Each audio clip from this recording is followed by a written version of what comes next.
One of the very, very perplexing halachas in the Torah is in this week's, a few of the very perplexing on this week's parasha, but one of them is Ben Tzara Moira. So Ben Tzara Moira is this child who seemingly doesn't do anything to deserve a cardinal punishment. He steals from his parents to buy a lot of meat and wine, and he consumes them. And he was warned. We give him warnings in front of 3 people. They give him malchus first. We go through a whole series of levels with him. But he's a Ben Tzara Moira. Rashi says Ben Tzara Moira means Tzara, he strays, Umoira, he doesn't listen to his parents. So he's deviant and defiant. If you were just deviant, but you listen to people, there's hope for you. If you were just defiant, but you're not deviant, so you may not listen to other people, but you're sort of Yasha yourself, you'll be a decent person.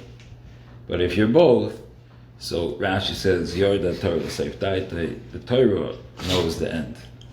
That if you're willing to steal from your parents in order to keep up this lifestyle of Gashmias, then there's nothing you won't stoop to maintain the lifestyle. And there's going to come a point that your parents can't supply it, and you're going to end up becoming a murderer in order to, like a drug addict, right? You'll do anything to maintain it.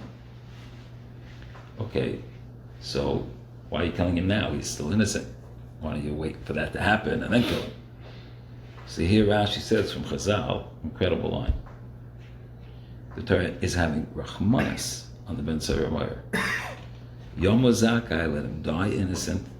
Yom Chayev. Let him die innocent and go to Olam Haba. Because Olam Haba is 1,000,000,000 times better than this world. Rather than do what you would think is compassion and say, leave the boy alone. And let him ruin himself and lose his chelik in Olam Haba. Right? So the emunah, the perspective to understand that the next world is so much greater than anything in this world that you're actually doing somebody a favor, and only the Torah could know the future of the child. But if you knew that this person was going to become a Rasha, you'd be having Rachmanus on him if you do kill him now when he's innocent, so he could go to Olam Haba with the rest of Klal Yisrael. And not live a life of happiness and enjoyment and simcha, but forfeit his chelik in Olam Haba. Rachmanus. Maisa with one of the tzaddikim, I think it was a Chernobler Maggid, that there was a Rasha that came to him for Shabbos. And the Rasha, I believe the Rasha came really initially to sort of make Leitzanis out of the Rebbe and his Chassidim. He immediately got so taken and so inspired by what was going on there that Friday night he came to shul, his heart burst into flames, and he mamish started crying and crying and crying. Tshuva. Davening, crying, and everyone's looking, everyone's in spall. That this guy, everyone knew who he was and what he was up to and what he was about. In the middle of davening, he collapsed. And they went running to the Chernobler Maggid, and they said this Yid came for the first time. He collapsed. Davened. The Chernobler Maggid davened, and they were able to revive him. And the guy came to the Friday night Tish, and he was soaring with everybody and crying and crying and crying. He collapsed again. And the Rebbe, they came running to the Rebbe and the Rebbe davened, and they revived him. It happened again Shabbos day. They came to him and they said, Rebbe, he died. He collapsed and died. So the Rebbe said, I couldn't fight with his mother anymore. So what does it mean? He said, his mother wasn't alive anymore. When he came here and he had those Yerim of Tshuva, his mother went in front of the Kisei HaKavod and asked that he should die on the spot. He should die before he could leave for Shabbos and go back to his old ways. Let him die and come up here and be with me in Olam Haba. And I davened and I fought with her. And my tefillos from the skabel. And the same thing Friday night again, and the same thing Shabbos day. So the most special shudas, her tears beat mine. A mother loves a child more than anybody. The mother begged Hashem, don't let him leave. The mother begged that he should die. Because the mother was in Olam Haba and understood what life is about, what this world is the next world. This world is a joke. We're only here to get there. If you don't get there, what was the point of here, right? And that world is so magnificent that it makes this world look like black and white. I think that's saying too much for this world compared to the next world. So you get there and you're like, it's almost like, you went on a Chalamoid trip to the American Dream Mall. And you come and tell your kid, okay, next Chalamoid, we gotta go. This place is amazing, amazing, amazing. And the kid's like, no. I like playing in my backyard. It's totally no. And you're like, no, I beg you. I'll pay you to come one time just so that you could see what you're missing, right? That's what we are with Adam Haba, because we have no clue. But the mother in the next world, Rachmanus on the child, is the child you get. So, Ben Tzara Moira, to a person who doesn't have a Muna and the perspective, so it seems cruel. We're not comfortable with Ben Tzara Moira.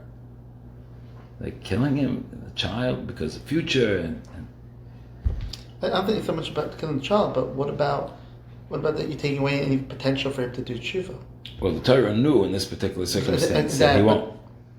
That's what we don't really know when the Ben Tzara It never happened. According to one man, number never happened. Never happened in history, Joey. Right. It has to be someone that would have never done tshuva, I guess. I think that this is the answer for why the Torah gave the mitzvah, according to the opinion that it never happened and never will happen. Maybe just so you could understand. So you could understand this perspective. Right. That it would be worth dying. Do you understand what Elam Haba is? It would be worth dying innocent to make it to Elam Haba. Who's that famous person that the king, I think, that he didn't want to have children. He didn't want to have children because he knew that he would have a son that would be a big time Russia. Yeah. But he was punished for that. He was punished for not having the child because the Torah, the mitzvah says for revu. Yeah. Right. So, but he's like, he understands that. Well, he's never going to get all my boss because he never created. Right. With Hashem and Yishmael, with Asher, Hashem, that whole. I guess how does it relate here? Like, I was saying in this scenario, there's no. Meaning Hashem is down a person, Asher Hashem, and let Yishmael live, because he didn't. Even Malachim said to Hashem, look what he's going to do. He didn't fit the criteria, I guess, of Ben Tzara Mer. So right. Yishmael did do tshuva at the end of his life. Right. But somebody. That's proof that he didn't fit that. Right. But somebody who Hashem knows there's no hope. Listen, I'll tell you one more ma'aseh. The Orchis Rabbeinu was a Talmud of the Chazon Ish and the Stipler. He writes this story. He heard from the Stipler's sister. He used to hear from the Stipler's wife. The Stipler's wife was the Chazon Ish's sister. And they were neighbors. They lived next to each other in Bnei Brak. The apartments next to each other. So she told him this ma'aseh. She said that one time a very well-dressed gentleman showed up to see the Chazon Ish. Not religious guy. Spent some time with the Chazon Ish and came out. And it was nicker from his eyes that he had been crying. It was odd, so she went into the Chazon Ish afterwards and said, who was that guy? So he smiled and he said, you didn't recognize him? She said, no.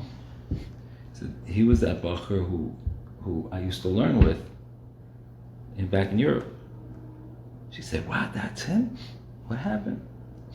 He had been a yeshiva bacher. He went to the Chazon Ish. Chazon Ish wasn't famous in Europe yet. And he ended up getting swept up in all the movements that were going on in Europe, and he became a communist, went off the derech, married a Russian shiksa, had a bunch of not Jewish kids, and rose in the communist government until he became the foreign minister. He was in charge of the embassies that Russia had in all the countries, and Russia was thinking about opening an embassy in Israel, so they sent him to Israel to try to set it up. When he came here, he heard that there's a big rabbi, Rabbi Karelitz, and he said, I used to learn with the guy Karelitz. And he came to look me up.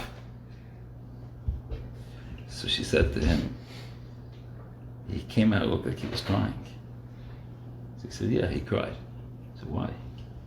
He said, because I said to him, once I chapped who he was, I said to him, Chatzkel was with you to tshuva.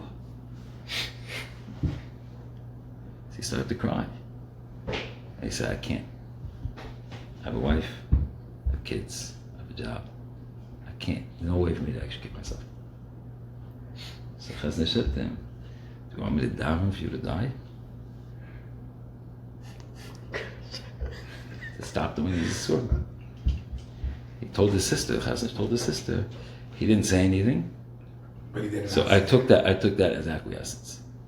It was mashma that he was masking. That's a shtickle shooter right there, though. Yeah.